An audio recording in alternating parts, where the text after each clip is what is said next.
It is a wonderful recognition of an extraordinary life. He led a life of extraordinary achievement.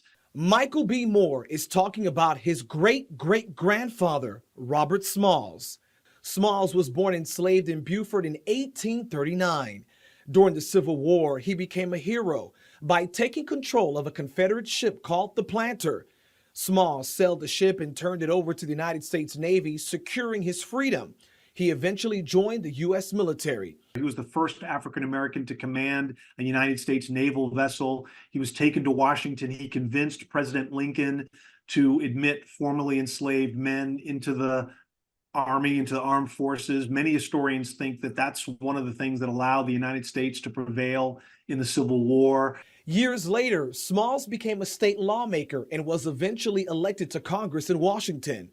Just last week, Governor McMaster signed a bill that would establish a Robert Smalls monument on the State House grounds. Lawmakers say the next step is to create a commission to determine the design and location of the monument. That needs to be done by January 15th. You know, for the most part, Robert's name and sort of persona have been somewhat muted around the country up until the last maybe 15, 20 years. The move to have a monument for Smalls comes as many across the nation in South Carolina are calling for the removal of controversial historical figures like former South Carolina Governor Benjamin Tillman. However, the state's Heritage Act protects them from being removed. Essentially, the act calls for a supermajority vote in the General Assembly to change certain statues and monuments.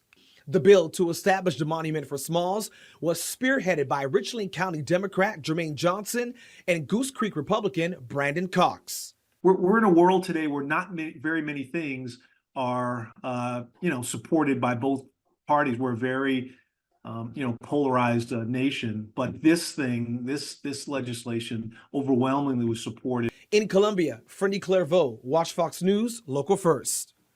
Stay up to date with this story and more. Subscribe to our Watch Fox YouTube page. Be sure to like, comment, subscribe, and click the notification bell to never miss an update.